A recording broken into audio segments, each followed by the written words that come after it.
Probably gonna wait on YouTube. It's probably gonna wait to the top. Oh, here we are. Now we're live. We're live, folks. This is our special, our second simulcast of HBM's Crypto-Corner, guys. We're here. Yes.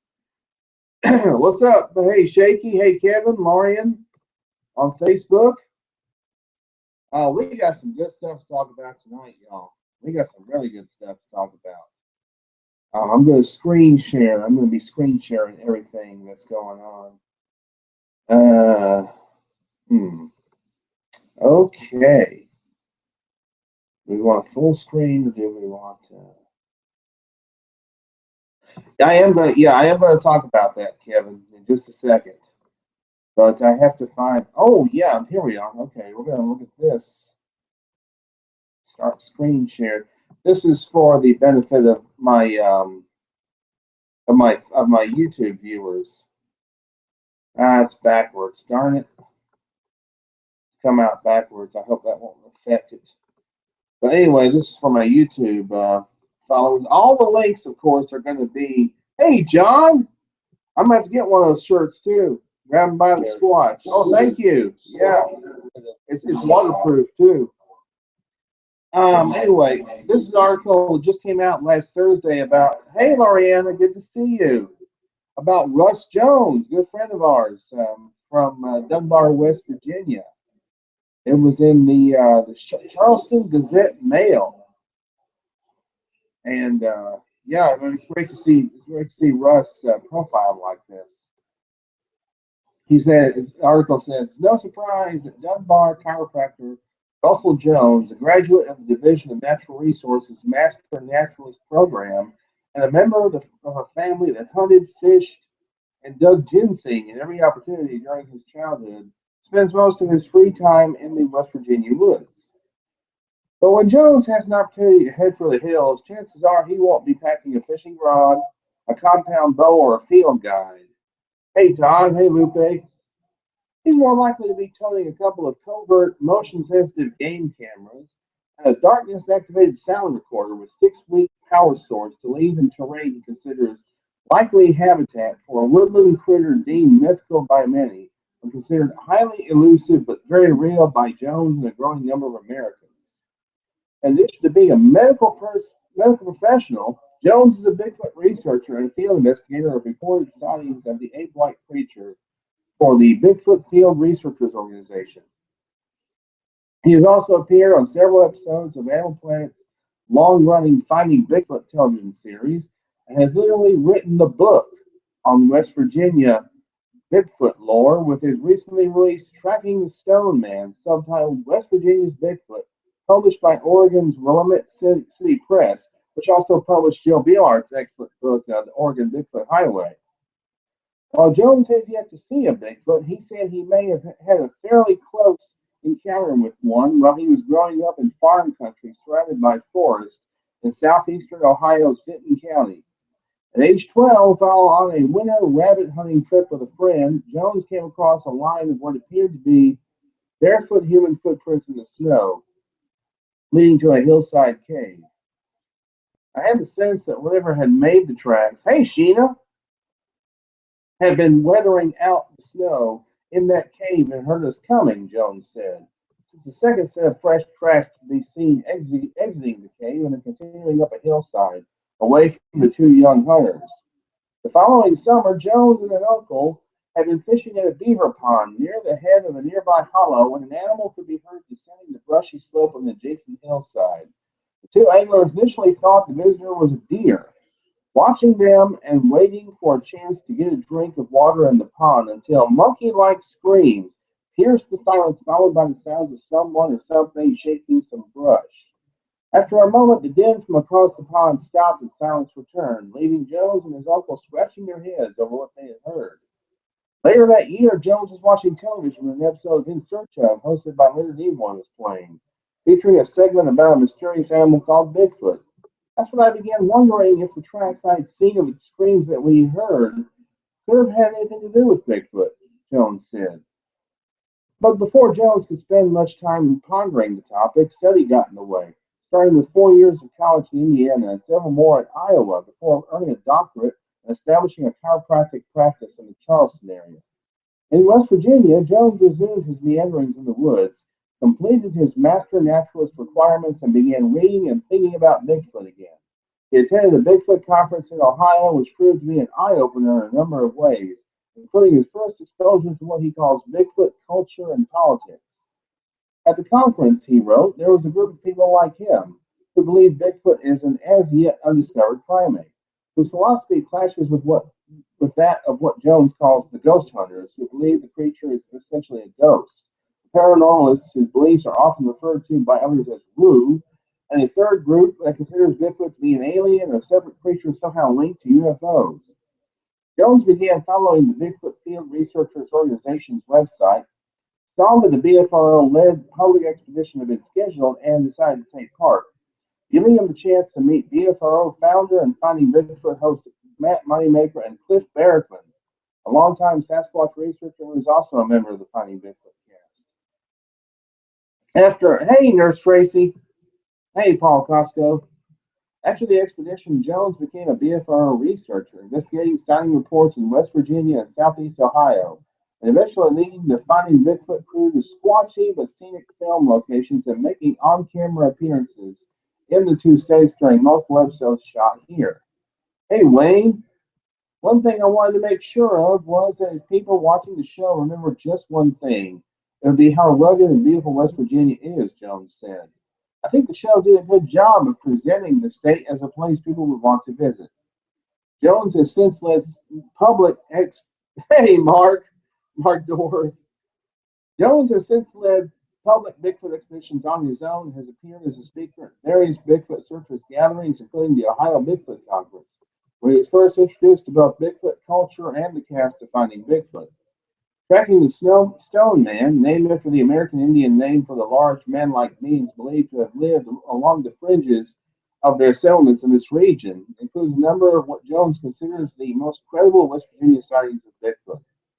They included an encounter between a deer hunter and a suspected Bigfoot near Camp 70 parking area in Canaan Valley National Wildlife Refuge in 2008, during which the hunter heard brush breaking in the near distance, went to investigate, and scoped a hairy 6-foot-tall primate staring back at him.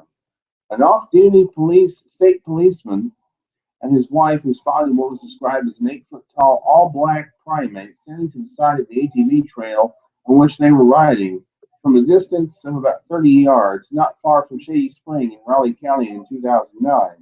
And the 2011 sighting of a suspected Bigfoot crossing Interstate 64 and narrowly avoiding being struck by a truck between the Lewisburg and Alta exits by a Charleston man and his son who passed within 50 feet of the creature. Probably 90-95% of the reports BFRO receives involve incidents that can be explained by things other than Bigfoot, Jones said. But out of every 100, there will be a couple that can't be identified as something else and involve credible witnesses with compelling accounts who are teachers, doctors, electricians, or law enforcement officers. Some of these people have been traumatized on what they've seen. Credible eyewitness accounts, along with photos and casts of tracks and sound recordings that appear to match the mysterious primate, have led Jones to conclude that Bigfoot is more likely a real rather than mythical being. But I don't think the question will ever be laid to rest until someone finds a body, Jones said. How else can you be totally convinced? Jones says he looks forward to the day, hey, Kevin, when Bigfoot's presence is confirmed. I would love to be able to tell everyone I told you so, he said with a laugh. With my book, I'm not trying to convince people that Bigfoot exists. I'm just hoping to convince people to keep an open mind on the subject. But until the day someone finds a Bigfoot body that stands up to scientific examination, Jones said he won't tire of the hunt. Spending all this time out in the woods in some of the most beautiful places in the country is good for me, he said. Tracking the Stone Man, West Virginia's Bigfoot by Dr. Russell L. Jones, is available for $11.99 at Amazon.com. So that's a very good article about Russ Jones. I thought it was I think it's a very fair article, too. You know, it's not one of your usual where the eye rolls and oh, this is a bunch of crap. Oh, we're going to laugh at this. No, this seems to be a very serious article. I'm glad to see that. Hey, Rob McNeil on Facebook. Okay, now the next, let's see. The next article is, you know what? I don't think I presented to everyone yet. Here we are. I kind of messed up that last time. I got it now, Robbie, as our good friend Yams would say. A new book, which I've talked about on previous shows, it's now available on Amazon. It's Roger Patterson's Snowman book, a comparative bibliography of the abominable snowmen in America really exist. And there's several different copies of the book. I mean, there's also, of course, the first edition, second edition, things of that nature. I happen to have a second edition of the book, which I purchased from Larry Lund back in 2010, and I purchased it for $25. It has a little bit of the spine on it is a little bit damaged, but it's still readable. And actually, I got Bob Gilman to sign it in 2011. So, but this is, I mean, this is not necessarily a Bigfoot book per se, but it's a book about Roger Patterson's book. Jenna, oh no, and you need to get out of here. I don't even know how to ban people like that. You know, we don't want this crap. We don't want this crap here. So get out of here. You're being a troll. But no, this book is essentially, it's about Roger Patterson's book, and it kind of talks about all the different versions of the book that have been released, including Chris Murphy's compilation from 2005 of the Bigfoot film controversy. And Lauren Coleman has actually read the book, and he said it was very, very good, and so did Steven Streufert for that matter. It's more of a reference book than anything else, but it's a reference to Roger Patterson's book, and I think it's very important, especially in this year, the 50th anniversary of the Patterson Gimlin film. Jenna, why are you bringing stuff from over here? You know, from other places? This is not about that. So knock it off. But I mean, like I say, this is more of a reference book than anything else, and I'm definitely going to be getting a copy of it. I mean, obviously, with this being the 50th anniversary of the Patterson Gimlin film, this is going to be very important. It's going to be a very important reference work, you know, where people can look at and they say, hey, you know, this is, you know, various copies of Roger's book and everything. So I'm definitely going to get a copy of it for sure. Okay, now we're going to move on to Yams Rocks, the T-shirt, which is available at Etsy.com. And I mean, you can see the design. Those of you who are on YouTube right now, you can see the very cool design. Yams Rocks with the hashtag. You can see the illustration of Yams playing the guitar. Very unique tee in support of the legend. This Yams Rock tee is a must-have. All proceeds go directly to Tom. Price includes shipping to the lower 48. Out of country sales, contact me direct. You know, I would recommend everybody just ignore Jenna. They're being a troll. I'm not even going to worry about it. Now it's $24.99, and they have various sizes up to 3X for those who are interested in ordering that T-shirt. And not only do they have that design, they have the Squatchtoberfest T-shirt from Squatchachusetts. They also have the Entering Squatchachusetts shirt. Matter of fact, they have all the Squatchachusetts shirts. They have the black one, which has the design by Andy Mongoose Finkel, and also the one that visits Squatchachusetts. So these are some great. I have 3 out of 4 of these shirts. I don't have the Squatchtoberfest shirt, but I have the other Squatchachusetts shirts, and they're very cool. So this is obviously from the same designer. So this is, I mean, it's very cool.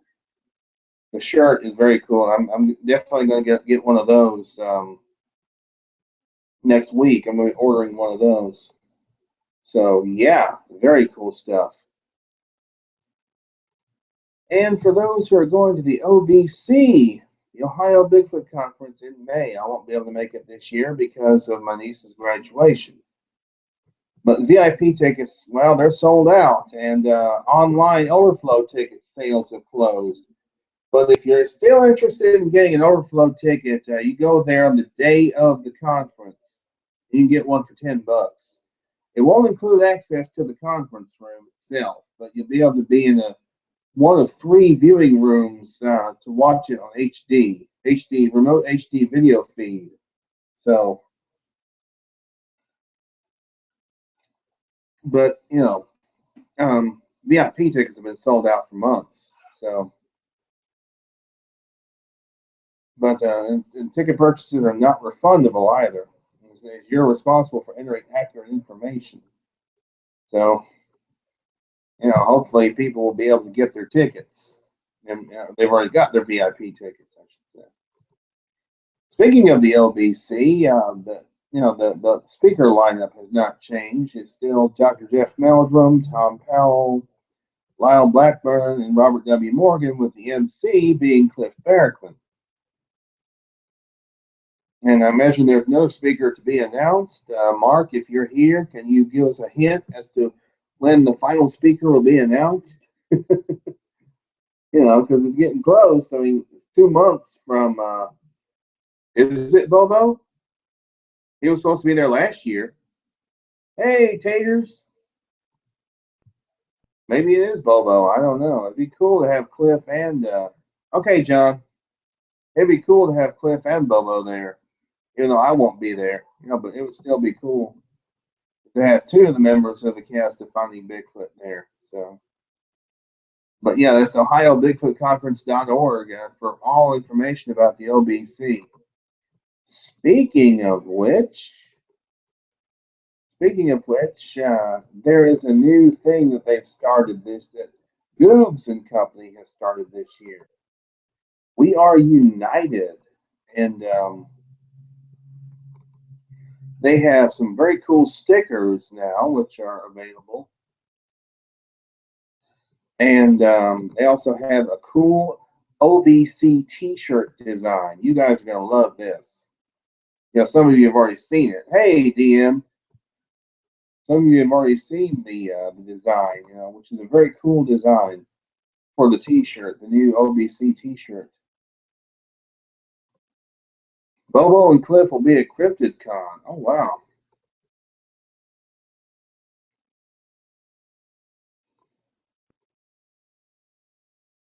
Okay, now for those of you who are on YouTube, here is the shirt. Here's the front of the shirt. And notice it has the 50th anniversary logo on it. And then it's going to be in metallic gold ink, by the way. And here's the back of the shirt. It has all the speakers listed, as well as the MC, Cliff Barrickman, and also the sponsors for the event, Grassman Gear, Goobs and Company, Ohio Night Stalkers, Squatchachusetts, and Creature Replica. Plus the other sponsors, Bigfoot Adventure Weekends, Expedition Bigfoot, Minnie and Dave Bevier. Yeah, Dave Bevier. Hocking Hills Bigfoot Conference. Pennsylvania Sasquatch Research. Hey, Dax. Central Savannah River Area Cooperative Sasquatch Research Association. That's Jeff Thomas and his group out of Georgia. And the United States Bigfoot Research Association. So, for those, I'm going to order a t-shirt just to make sure that I have one. Even though I won't be going to the conference, it's still celebrating, of course, the 50th anniversary of the Patterson-Gimlin film. Plus, not only do they have that, they have a cool footprint cast, which is done up in gold, kind of a gold flaking, I guess, or gold flake paint. It has the 50th anniversary logo inlaid into it, so it's very cool. Then you have the stickers, and there's three sticker designs, and they all have "We Are United" on them in the 50th anniversary logo. One of them says the Bigfoot community, one says Yams Rocks, #Yams Rocks, and the other says I believe Ohio Bigfoot Conference. That's it, Ohio Bigfoot Conference. So, and they're very cool looking stickers, you know. And each of them, see, all actually one the cool thing that Googs and Company has done this year, all the proceeds from each item that they sell regarding the Ohio Bigfoot Conference or the We Are United goes to Tom Yamarone and his funding, his fundraiser. So it's very cool. And I mean, essentially, all the stickers look like this, except one says Bigfoot Community, one says the Ohio Bigfoot Conference, the other says. Well, I don't think they're going to have stickers available of that, David. But yeah, the TVRC is going to. They have the logo also going as far as they're cooperating with it as well. So that is very cool. And this is all for Yams. This is all for Tom Yamarone. And also in the spirit of unifying everybody in the Bigfoot community. I'm trying to think. Yeah, here's unity in the community. Micah Sorney and company. It started with thinking about the historic 50th anniversary of the Patterson-Gimlin film that was captured in October 1967. Knowing I wanted to do something special, I started designing a 50th anniversary graphic to be used for the Ohio Bigfoot Conference. Then news spread about Yams, Tom Yamarone, having a health major concern. Quickly, the graphic was modified to encompass not only the 50th, but something greater, unity in the community. Knowing unity is one of the issues Yams has been an advocate for, unity, I am asking that in this special year in Bigfoot history, we all show our unity in Tom's honor. The Conference Challenge. With the exposure that comes from the number of great Bigfoot conferences that take place across the country each year, this is the biggest opportunity to show unity in the community. That is why this challenge is for all the conference organizers out there to consider using the Unity emblem for the 2017 conferences. The Ohio Bigfoot Conference and Texas Bigfoot Conference both have agreed to do this out of the gate. In addition to using the emblem, go a step further and add a short message about unity in the community to the speaking agenda of the conference. The Team Challenge. Over the years, numerous teams or groups have formed to really expand the territory that is being researched. Let's work together to now share all that experience. By sharing and working together, we can learn from others, increasing the abilities and knowledge at a faster pace than if we stay secluded in our approach. If you are in a Bigfoot group, reach out to another group and see if you can plan an outing together. Take turns showing the techniques and tools we use and see if new ideas can be uncovered by mixing the best of both groups.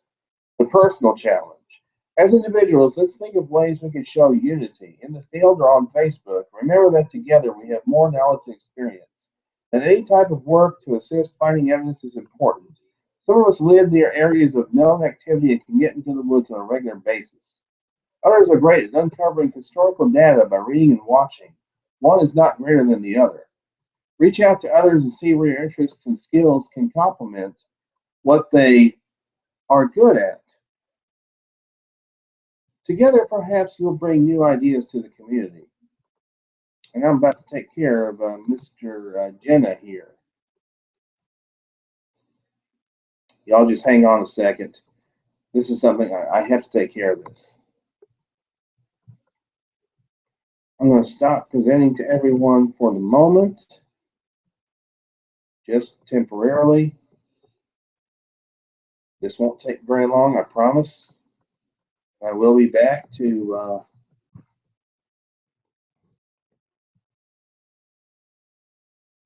did I spell that correctly? I think I did. Here's the individual. Yeah, you're about to be out of here, Jenna.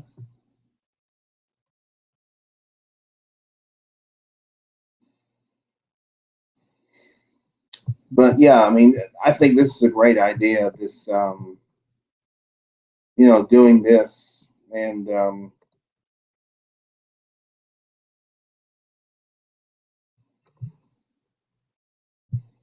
I mean, like I say, it's a great. I think it's a great idea. It's tremendous. Um, No, can't block them. I'm sorry, folks. I have to take care of this. And I know this is interrupting the show and they're interrupting the flow of the show, but I gotta get this taken care of. You know, this person is a thorn in my side, a pain in my rear end. You know, I'm sure y'all won't mind. You know, no. You're about to be gone. Yeah, and you say you'll go, but yeah, I don't believe you. So I'm about to fix your little red wagon. No, you're not concerned. No.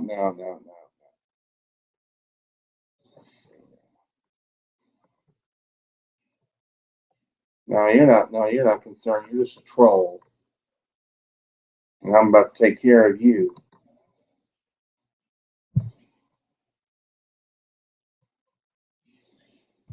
But I mean, I'll show y'all in a second once I get this fixed up. I'm going to show you all the stickers, the other stickers that are on there. This is interesting. This is the person. Well, howdy, Miss Esther. How are you?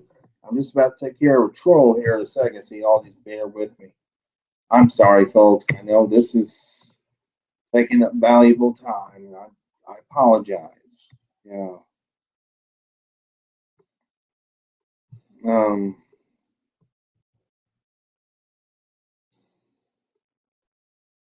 I don't even know how this person keeps getting in my circles. Where's my friends list? Here it is.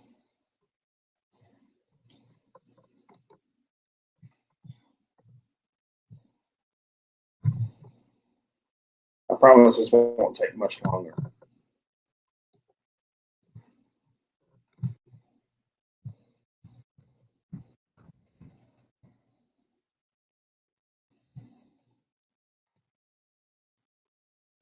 Hmm. Well, somehow that person must have trolled a little bit. Oh well, I think that person's gone. I'll take care of it later. Sorry about that.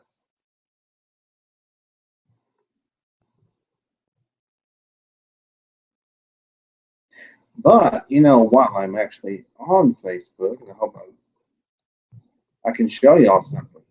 Show my audience on YouTube something. Let me go back to screen share.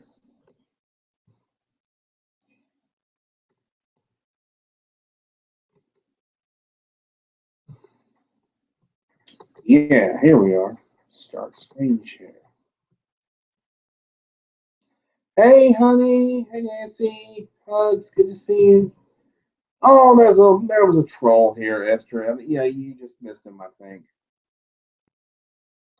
Anyway, for my YouTube audience, check it out. Mike Assorti actually put together some profile pic photos for some of us, including yours truly. I absolutely love this. This is so great. This is just awesome. I can tell where this is from. This is from Beachfoot last year, and that's just awesome. You know, this is a great. I mean, everybody's been saying this is a great photo. You know, Mike did a great job on these. Yeah, yeah. Dave DM Bevier said we should all get a picture like that. That's cool. Well, go to Mike Assorti, Michael Assorti on Facebook. He'll hook you up. He'll hook you up. These are very cool. Hey, Ron Bowles. But anyway, yeah, Unity. Here we are. Yeah, now I can show my YouTube audience. Let's see. Here are the four designs: the Bigfoot community, Ohio Bigfoot Conference, Texas Bigfoot Conference, and Yams Rocks.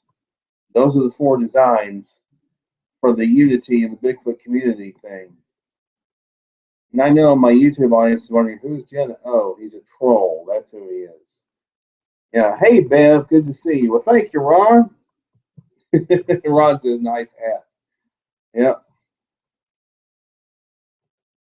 And we're going to focus next. Adam Davis is one of the foremost experts on the elusive cryptid known as the Orang Pendek.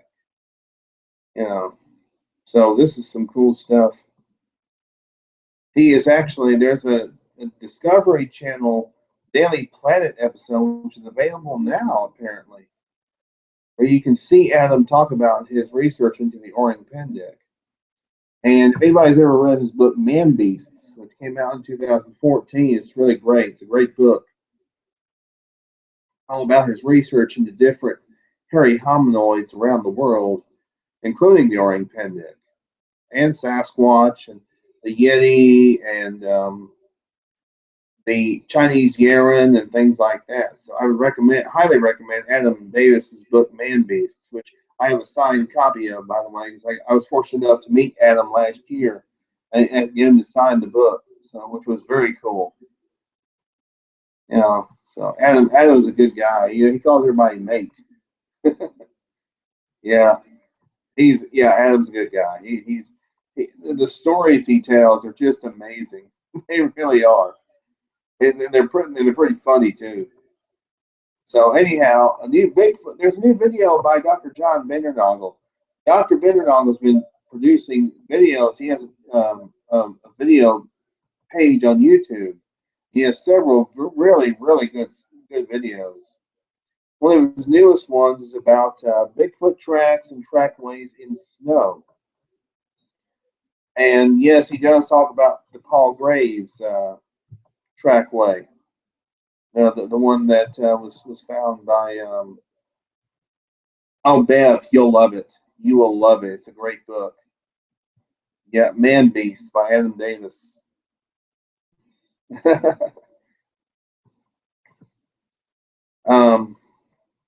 And also a field guide illustration there, proposed field guide illustration on Bigfoot tracks and trackways being developed by Dr. Bindernagel that may one day be part of mammal field guides.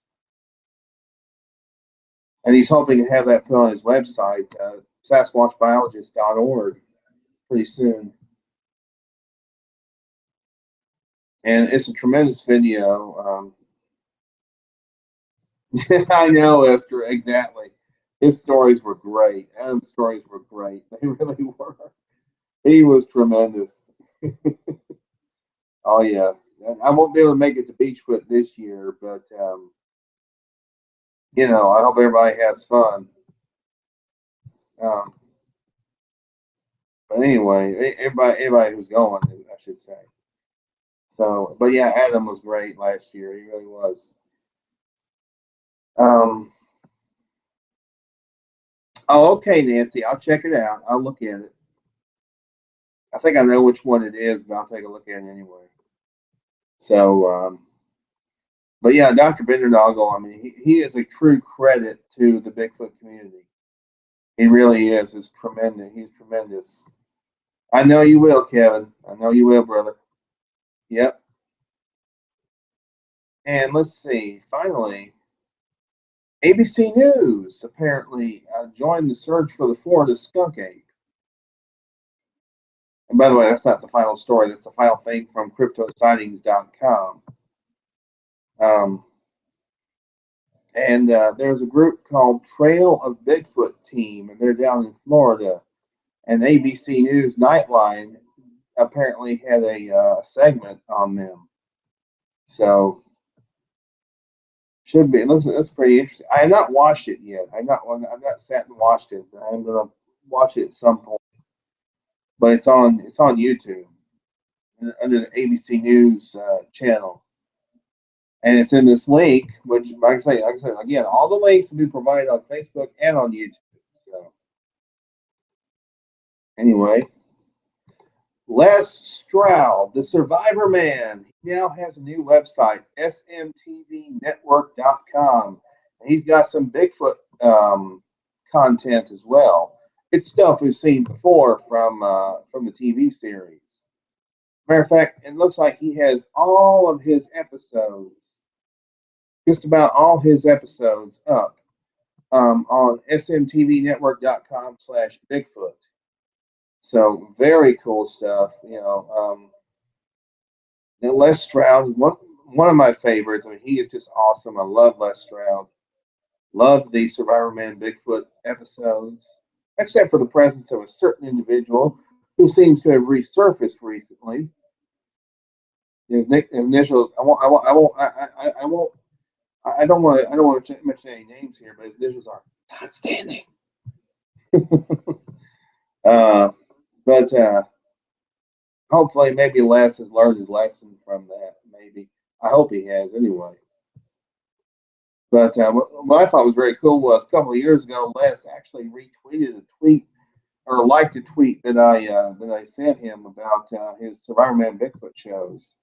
So I thought that was very cool. Yeah, Todd who? Exactly, Kevin. Oh my goodness. Yeah. But yeah, this is tremendous stuff. And he's gonna be adding new content to it. It's $3.99 a month actually. So which is not bad. $4 a month, that's the price of a cup of coffee. Oh yeah, I do too, Esther. Yeah, they are great. They are great. Yeah. I love Les Stroud. Love Survivor Man. He is great. And there was an episode they had an episode of his show on Discovery Channel last year where he was in India. And he wasn't looking for the India's version of Bigfoot. He was just over there, you know, on one of his Survivor Man shows. It was really good. It was really good. So I really enjoyed it. He's a great guy. He seems like a great guy. I would love to eventually meet Les Stroud one day. That'd be awesome. Anyhow, Dr. Jeff Meldrum, here's an interesting thing. Thinker Thunker, some of you are probably familiar with him. He put up a video. It's called Scientists Weigh In on Bigfoot. And he actually recently replied to Thinker Thunker's video because some of the clips from in the video by Thinker Thunker are from a show called Best Evidence Bigfoot, which Dr. Meldrum appeared on. Also, Dr. Bearnoggle appeared on that. And Jeff Meldrum, he replies to Thinker Thunker's episode. Some good points raised. Seemed overly critical or perhaps merely naive about how these productions come about. Dr. Rose agreed to one single objective to determine whether or not an actor could be trained to approximate the joint angles evident in the Patterson Gimlin film subject. She had already taken considerable flack from colleagues for even agreeing to participate in this documentary, and so was rather cautious about what she would say on the record. At one point, as she and I were looking on while off camera, she said of the actor, "That's obviously a man in a fur suit." As she turned again to look at the looping clip of the Patterson Gimlin film projected on the wall and said, "That's not a man in a fur suit." I said, "Dr. Rose, I agree. Won't you say that on camera?" She would not. Dr. Gamble was similarly impressed, and we had long discussions over lunch about various aspects of the film and its implications off camera. On camera, he was open and intrigued, but much more circumspect in his remarks. I can understand their conservatism. You also have to realize that hours and hours of filming and interviewing are edited down into the brief show you watch on television. The composite graphics were produced by the studio after the fact. They aren't always the ones the voiceovers have us appear to be commenting upon. Those who say that I caved don't know me well. I acknowledge that with considerable coaching and effort, an actor could roughly approximate the walk to a greater degree than I would have expected, but that failed to address the issues of limb proportions, shoulder and hip breadths, head proportions, foot anatomy, etc. Not to mention the shortcomings of the suit itself, which, although was a fairly expensive suit that had appeared on TV commercials, was ridiculously inadequate. Most of that discussion was not included. The participation by Doctors Rose and Gamble was indeed a significant development, appropriately taking place at Stanford, where Edward Muybridge pioneered studies of animal locomotion. But it was a cable TV documentary with a shoestring budget and tight time schedule. Shot in less than one day, it edited down to show length according to the director's storytelling. It was not an in-depth analysis carried out for publication in a scientific journal. If you can't appreciate the significance of that while acknowledging the caveats of these circumstances, then you don't understand the position the academics find themselves in. everything to further serious consideration by mainstream science, since that's what we do. If that is no if that is of no interest to you, then those of you who know can sit around the campfire or computer screen and share your testimonials. But to what end criticize and disparage the PhDs whose professional objectives and structures may be a bit different than yours? Dr. Jeff Meldrum. You know, and I agree with that. I agree with that. Those who saw the special that he's referring to, which was called Best Evidence Bigfoot, you might have thought that maybe he kind of hedged his bets a little bit when it came to the Patterson Gimlin film. But really, okay, Todd, take care, brother. Have a good one. But really, he did not. He did not hedge his bets. I mean, it's just that editing and things like that does things to these TV shows. They have to have a certain amount of footage, for 1 hour or perhaps 2 hours. So, I mean, I'm glad Dr. Meldrum set the record straight, because I'm sure a lot of people were probably coming down on him about it and were probably wondering, why'd you came in, Dr. Meldrum? So I actually think I think it's great that he kind of set the record straight, as it were.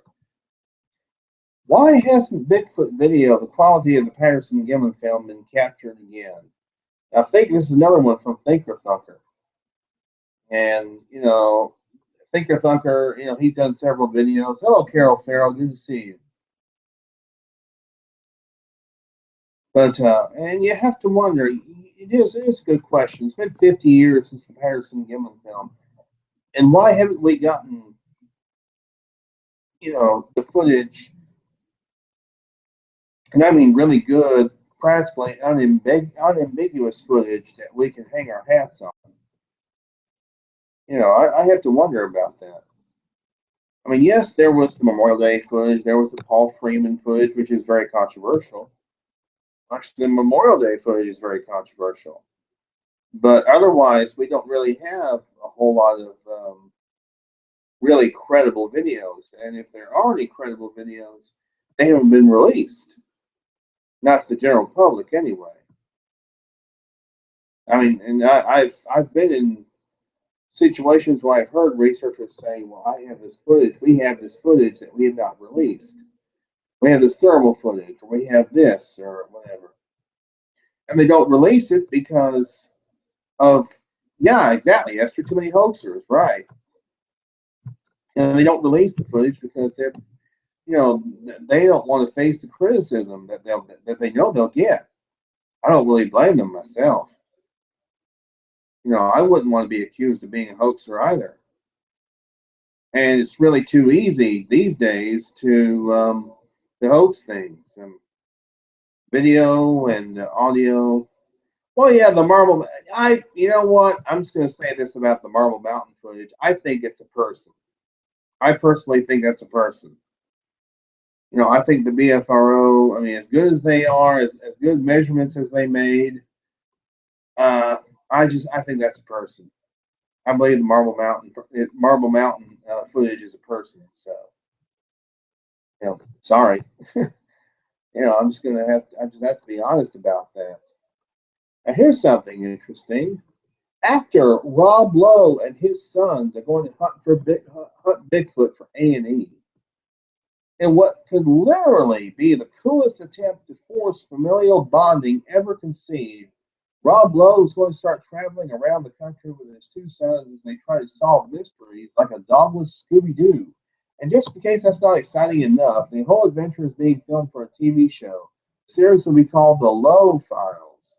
And it's just been picked up by A&E for a 9-episode order that will begin airing at some point this summer. According to a press release, Lowe has always been curious about infamous unsolved mysteries. And though that phrase can mean a lot of different things, in this case it specifically means supernatural stuff like Bigfoot, UFOs, and other creepy and bizarre stories. The press release also says that the Lowes will visit an alien base located 2,000 feet underwater.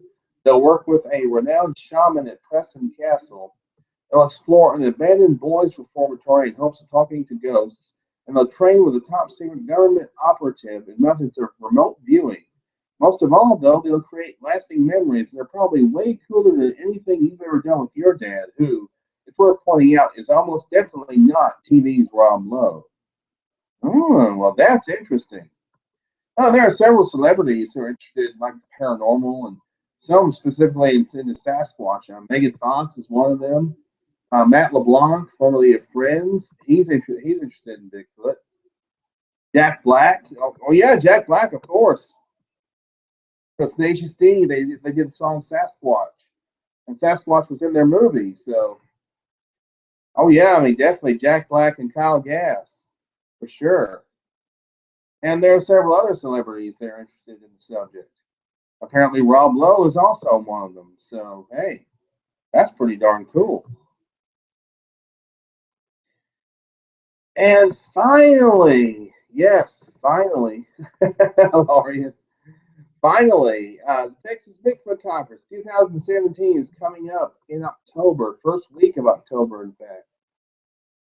Or should I say first weekend, October 6th and 7th. And they will be celebrating the 50th anniversary of the Patterson-Gimlin film. What's up, Wes? And Texas Bigfoot Research Center celebrates the original Texas Bigfoot Conference held on September 15, 2001, with this year's event to be held the weekend of October 6th through the 8th, 2017. We'll also be celebrating the 50th anniversary of the Patterson-Gimlin Bigfoot film captured on October 20th, 1967 in Bluff Creek, California. Established in 2001 as the original annual Bigfoot Conference in Texas by the Texas Bigfoot Research Center, Craig Willier, Monica Rollins, Gino Napoli. Confirmed speakers so far: David Weatherly, War with Sasquatch, covering the Choctaw Bigfoot War and other Native American battles with big hairy men. Chester Moore, a wildlife journalist's perspective on Sasquatch. Ken Gerhard, Littlefoot, accounts of proto-pygmies around the world. Jerry Hestan, They Always Follow the Creeks, Hunting Apes in America. Shelley Covington, Montana, Bigfoot Research for Beginners, Evidence Collection and Analysis. And Lyle Blackburn, Beyond Boggy Creek in Search of the Southern Sasquatch. There's a schedule of events. Oh, really? Wow. Well, I may as well fess up right now. I'm thinking about going to the Texas conference this year. I've never been to the Texas conference. I'm thinking about going this year. Seriously thinking about it. As a matter of fact, I'm seriously thinking about doing it. I'm not just going to seriously think about it. I'm going to do it this year. You know, so it ought to be a lot of fun. You know, and there's a site, it's eventbrite.com, which has all the information about it. Now the tickets they have up there right now are for the sponsors and things like that and vendors. But they're going to be making tickets available for the general public before too long. It might be maybe this summer or something. So,